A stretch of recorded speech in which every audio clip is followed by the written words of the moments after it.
تو آقا علیہ السلام اگر بتانے پہ آئیں تو کائنات کی 7 زمینوں کے نیچے کے بھی پردے اٹھا کے بول دے، تحت الثری سے عرش معلیٰ تک کائنات کے ہر روشن اور تاریک کونے کو کھول کے میرے مصطفیٰ بتا دے۔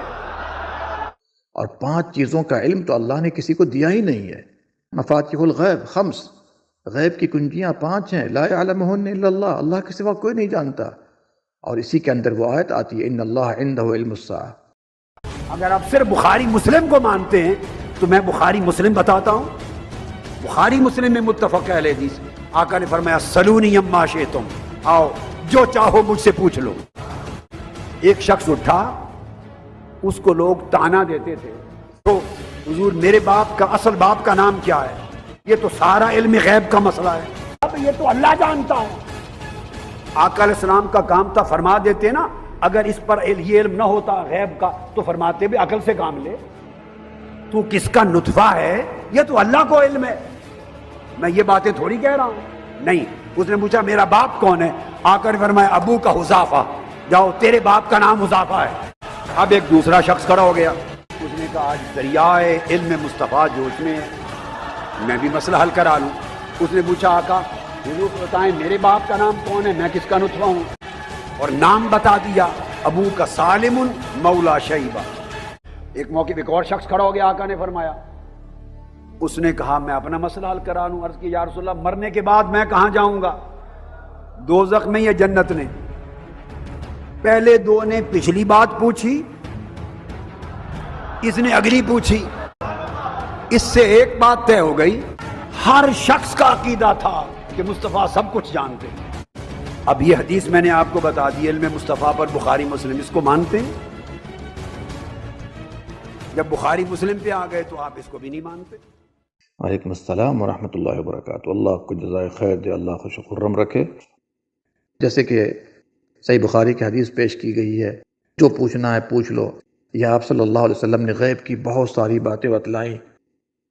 اگر امانت داری تھی، صاحب علم تھے، ان کو چاہیے تھا پوری حدیث پڑھتے اور حدیث بھی راوی کے ساتھ پڑھتے، تاکہ تمام لوگوں پر یہ بات آشکارا ہو جائے کہ پوری حدیث کیا ہے، اس کا سیاق و سباق کیا ہے، اور جس موضوع کے لیے یہ حدیث پیش کرنا چاہ رہے ہیں اس سے اس کا کوئی تعلق بھی ہے کہ نہیں ہے۔ یہیں سے برے علماء کا طریقہ، برے علماء کا اسلوب معلوم کر لیجئے کہ وہ پوری حدیث نہیں پڑھا کرتے، حدیثوں کو کاٹ دیتے ہیں، درمیان سے اپنے مطلب کی بات لے لیتے ہیں اور عوام کو گمراہ کرنے کی کوشش کرتے ہیں۔ اور یقین جانیے نبی صلی اللہ علیہ وسلم نے برے علماء سے سب سے زیادہ ڈرایا ہے۔ آپ صلی اللہ علیہ وسلم نے فرمایا مجھے سب سے زیادہ خطرہ ہے تم لوگوں پر برے علماء کا، اور کئی مرتبہ ان کے بیانات سے میں نے بہت سی خامیاں نکال کر عوام کو دکھایا ہے، علماء کو دکھایا ہے۔ عقائد کے لیے سب سے پہلے قرآن کریم کا مطالعہ کیجیے کہ اللہ سبحانہ و تعالیٰ نے عقائد کے تحت کیا کیا چیزیں قرآن میں بیان کی ہیں۔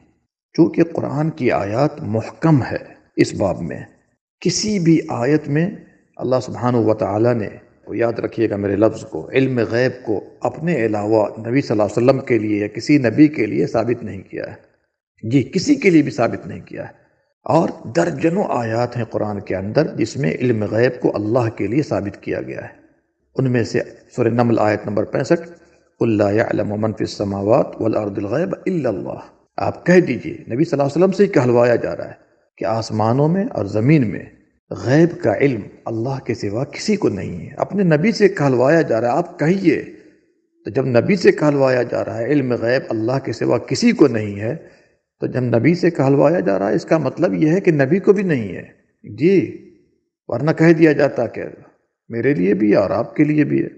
بلکہ اللہ تعالیٰ نے علم غیب کی دوسروں سے نفی کی ہے، انکار کیا ہے، اور وہیں پر ایک دلیل بھی دے دی، وَمَا يَشْعُرُونَ أَيَّانَ يُبْعَثُونَ، جی ایک دلیل ہے کہ جب لوگ قبروں میں چلے جائیں گے یہ قبروں سے کب اٹھائے جائیں گے اس کا علم کسی کو نہیں ہے۔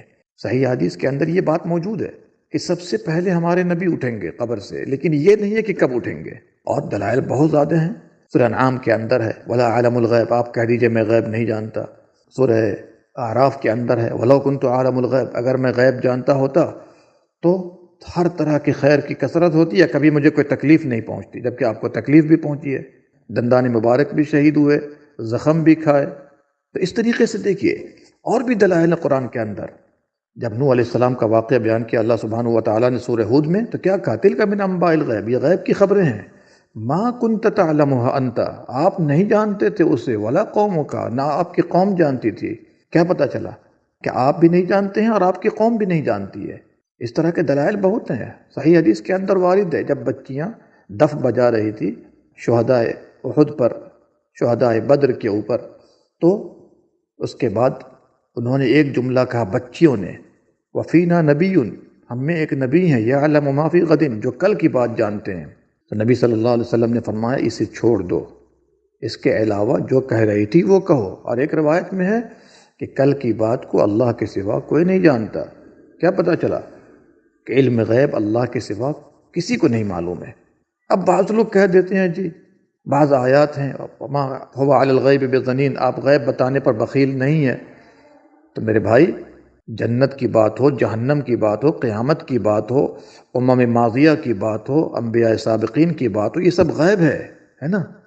جب اللہ نے بتلا دیا اب وہ غیب نہیں رہا، چونکہ ان مخفی اور غیب کی باتوں کو جو بتایا گیا ہے آپ کو، بتایا جانا، اس سے آدمی عالم الغیب نہیں ہوتا. اسی لیے قرآن میں اطلاع علی الغیب کا لفظ ہے. غیب پر خبر کرنا، یہ نہیں کہ عالم الغیب ہے، نہیں. اطلاع علی الغیب، غیب کی باتیں بتلا دینا یا انفارم کر دینا، اس سے آدمی عالم الغیب نہیں ہو جاتا. جی، اور ما کان و ما یکون، جو کچھ ہو چکا، جو کچھ ہونے والا ہے، ساری باتیں ہمارے نبی کو نہیں بتلائی گئی ہیں. اگر ایسا ہوتا تو خیبر کے میدان میں ایک یہودیہ عورت نے زہر کھلا دیا. اگر غیب کا علم تھا تو آپ نے کیوں کھا لیا؟ آپ کی بیوی عائشہ پر الزام لگایا گیا رضی اللہ عنہا، اگر غیب کا علم تھا تو مجھے بتائیے مہینہ 2 مہینہ کیوں پریشان رہے، ادھر مشورہ کر رہے ہیں ادھر مشورہ کیوں کیا اس طرح؟ غیب کا علم تھا تو نماز میں کئی مرتبہ آپ بھول گئے. تو اس طرح کے دلائل بہت ہیں، ایک دو دلیل نہیں ہے. سورہ کہف کی تفسیر اٹھا کر کے دیکھیے، سبب نزول اور شان نزول پر غور کیجئے. 3 سوالات کیے گئے، آپ نے تینوں کا جواب نہیں دیا، کہا کہ کل بتاؤں گا. اللہ تعالیٰ نے وحی روک دی، کئی دن وحی نہیں آئی. اور اس کے بعد ادب بھی سکھایا گیا آپ کو کہ انشاءاللہ کہا کیجئے. اگر علم غیب تھا تو آپ نے کیوں نہیں بتلا دیا؟ یہ کہیے کہ اللہ تعالیٰ نے جتنا بتلایا اتنا آپ کو معلوم ہوا، جو روک لیا نہیں معلوم تھا. اور یہ غیب کی باتیں بتلانا انبیاء کو بتایا جاتا ہے، تو اس کا مرکز وحی ہے. وما ينطق عن الهوى، آپ اپنی طرف سے کوئی بات نہیں کہتے تھے جب تک وحی نہ کر دی جائے. وحی کے ذریعے کسی چیز کا معلوم ہو جانا، اس سے آدمی عالم الغیب نہیں ہوتا. نہ آپ کو غیب ذاتی حاصل تھا نہ غیب عطائی حاصل تھا. یہ کہیے جو کچھ اللہ نے آپ کو بتلایا آپ کو معلوم ہوا، اور جو نہیں بتلایا نہیں معلوم ہوا، یا بعد میں بتلایا تو پھر بعد میں معلوم ہوا. لیکن یہ کہنا کہ عالم الغیب تھے، ایک نہ آیت ملے گی نہ کوئی حدیث ملے گی کہ پیارے نبی نے فرمایا ہو کہ میں عالم الغیب ہوں. بلکہ اللہ تعالیٰ نے ان کی زبان سے کہلوایا، کہہ دیجیے اللہ کے سوا علم غیب کسی کو نہیں ہے. تو غیب کی کچھ باتیں، بہت سی باتیں بتلا دینا اللہ کا، اس سے ہمارے نبی عالم الغیب نہیں ہو گئے. قرآن میں بھی نہیں ہے کہ آپ عالم الغیب ہیں، حدیث میں بھی نہیں ہے کہ میں عالم الغیب ہوں. بلکہ صحیح حدیث کے اندر تو یہاں تک آیا ہے، نبی صلی اللہ علیہ وسلم نے فرمایا کہ میں تم جیسا انسان ہوں. یہ الگ بات ہے کہ سب سے اعلیٰ کوالٹی کے انسان تھے. انسا کما تنسون، جیسے تم لوگ بھول جاتے ہو میں بھی بھول جاتا ہوں. تو اللہ کے بتانے پہ بتلائی ہیں. وما ينطق عن الهوى، اپنی طرف سے آپ کوئی بات نہیں بولتے تھے جب تک وحی نہ کر دی جائے. وحی کے ذریعے آپ کو بتایا گیا ہے نا، اپنی طرف سے کوئی بات نہیں کر سکتے تھے آپ. اگر اپنی طرف سے کوئی بات کرتے تو آپ مجھے بتلا دیجئے کسی بھی حدیث میں آیا ہو کہ نبی صلی اللہ علیہ وسلم نے فرمایا ہو کہ میں عالم الغیب ہوں. ہاں یہ ہے کہ غیب پر اللہ نے مطلع کیا، غیب کو ظاہر کیا، اس طرح کے الفاظ ہیں. وما كان الله ليطلعكم على الغیب، اطلاع على الغیب ہے. اسی طریقے سے وما هو على الغیب بضنین، غیب بتانے پر بخیل نہیں ہے، غیب بتانے پر بخیل نہیں ہے. اس کا مطلب یہ ہے کہ اللہ نے جتنا بتلایا اتنا آپ نے بتلا دیا، اور جو نہیں بتلایا نہیں معلوم تھا آپ کو. اگر عالم الغیب ہوتے تو آپ کو معلوم ہونا چاہیے نا قیامت کب آئے گی. حدیث جبریل کے اندر بھی ہے، نہیں معلوم تھا آپ کو. اور 5 چیزوں کا علم تو اللہ نے کسی کو دیا ہی نہیں ہے. مفاتیح الغیب 5، غیب کی کنجیاں 5 ہیں. لا يعلمهن الا اللہ، اللہ کے سوا کوئی نہیں جانتا. اور اسی کے اندر وہ آیت آتی ہے ان اللہ عنده علم الساعہ، اللہ ہی کے پاس قیامت کا علم ہے. وینزل الغیث، بارش کب ہوگی اللہ ہی کو پتہ ہے. ویعلم ما فی الارحام، مادر رحم میں کیا ہے، مذکر ہے مؤنث ہے، نیک بخت ہے بدبخت ہے، یہ اللہ ہی کو پتہ ہے. ما تدری نفس ماذا تکسب غدا، کل آدمی کیا کرے گا کسی کو نہیں معلوم ہے اللہ کے سوا. وما تدری نفس بأی ارض تموت، کسی کو نہیں معلوم ہے کس سرزمین پر مرے گا. ان اللہ علیم خبیر، اللہ تعالیٰ علم والا ہے، خبر رکھنے والا. ان پانچوں چیزوں کا علم تو اللہ نے کسی کو دیا ہی نہیں ہے، کسی نبی کو نہیں دیا. کیا پتہ چلا کہ ہمارے نبی عالم الغیب نہیں تھے؟ یہ کہیے کہ اللہ سبحانہ و تعالیٰ نے بہت سی باتیں غیب کی بتلائی ہیں، جنت کے متعلق، جہنم سے متعلق، قیامت کے متعلق، انبیاء سابقین کے متعلق، امم ماضیہ کے متعلق وغیرہ وغیرہ. تو اللہ کے بتانے پر آپ کو معلوم ہوا، اور جو نہیں بتایا نہیں معلوم ہوا. یہ کہنا چاہیے، یہ نہیں کہنا چاہیے کہ صحیح بخاری میں ہے، لوگ صحیح بخاری کو نہیں مانتے، مسلم کو نہیں مانتے. بتائیے ایسے پڑھے لکھے لوگ شیخ الاسلام کے لقب سے یاد کیے جانے والے اور اس طرح کی بات کریں، جو بتائیے طفل مکتب کہ جیسا بھی علم نہ رکھے. یہ سب باتیں بے بنیاد ہیں. اور طاہر القادری صاحب کو چاہیے اللہ سے ڈریں. قیامت کے دن سارے لوگوں کے معاملے کا فیصلہ کیا جائے گا. جی، علامہ اور شیخ الاسلام کے لقب سے لوگ اگر یاد کر لیتے ہیں، اس کا یہ مطلب نہیں ہے کہ صحیح عقیدے کی توفیق سب کو مل جاتی ہے. آئیے حدیث پڑھتے ہیں، پوری حدیث پڑھ لیجئے. صحیح بخاری میں کتاب بدء الوحی والایمان والعلم کے تحت ہے. یہ حدیث ابو موسیٰ اشعری رضی اللہ عنہ سے ہے. وہ فرماتے ہیں سئل النبی صلی اللہ علیہ وسلم عن اشیاء کرہہا، نبی صلی اللہ علیہ وسلم سے بہت سی چیزوں کے بارے میں سوال کیا گیا جسے آپ نے ناپسند کیا. غور کیجئے گا، ناپسند کیا.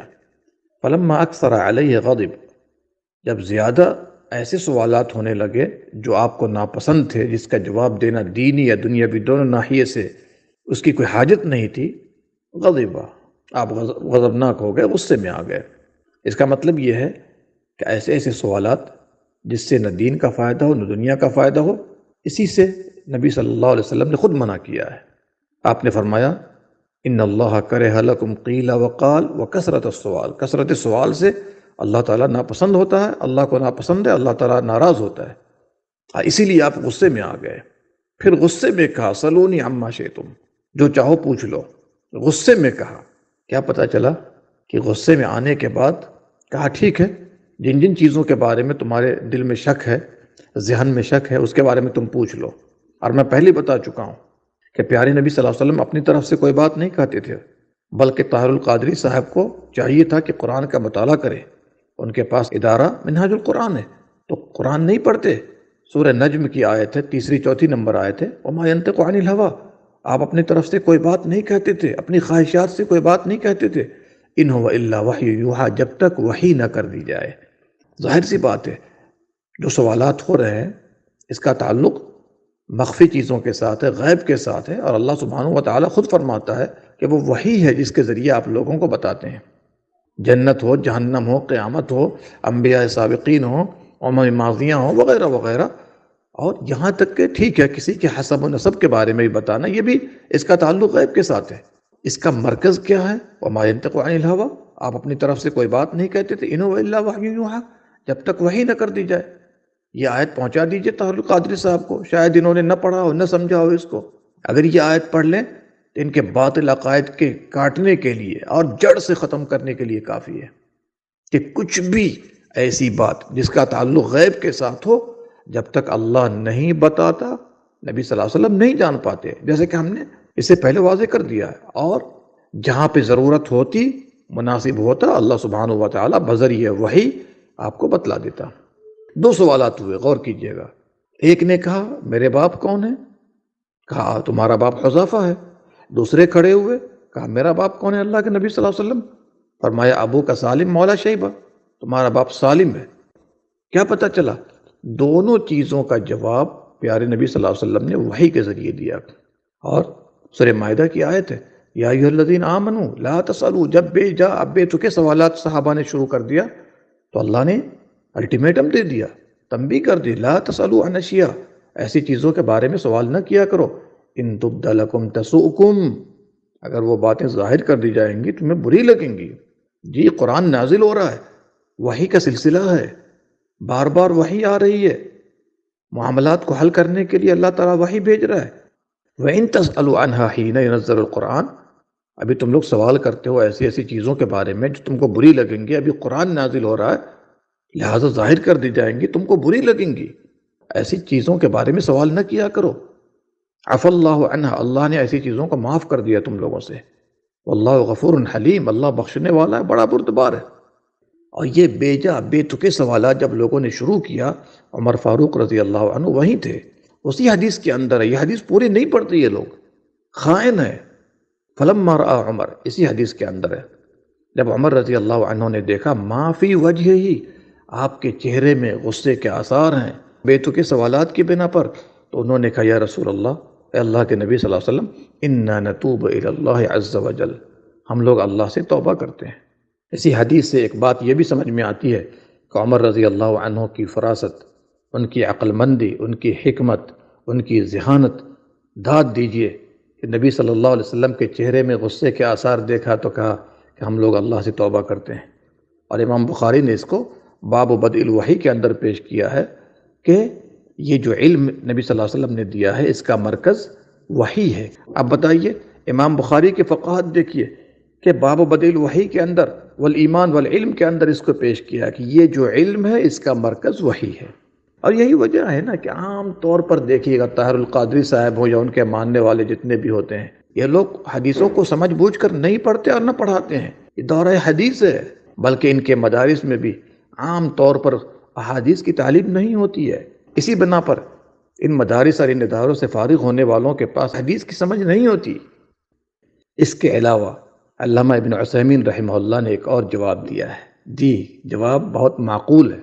کہا دیکھیے ان دونوں سوالوں کا تعلق حسب و نسب کے بارے میں ہے، پہلا جواب سب سے زیادہ صحیح ہے، لیکن چونکہ یہ دونوں سوالات حسب و نسب کے متعلق ہوئے، اور علامہ ابن عثیمین رحمہ اللہ فرماتے ہیں کہ نبی صلی اللہ علیہ وسلم کے پاس عرب کے حسب و نسب کا بڑا علم تھا، اس لیے آپ صلی اللہ علیہ وسلم کو معلوم تھا کون کس کا باپ ہے، کون کس کا بیٹا ہے۔ اس روشنی میں آپ نے جواب دیا، اور پہلا جواب میں نے آپ کو دے دیا، یہ دوسرا جواب علامہ ابن عثیمین رحمہ اللہ نے دیا ہے، اس بات کو واضح کرنے کے لیے کہ حسب و نسب کا بہت زیادہ علم نبی صلی اللہ علیہ وسلم کو حاصل تھا۔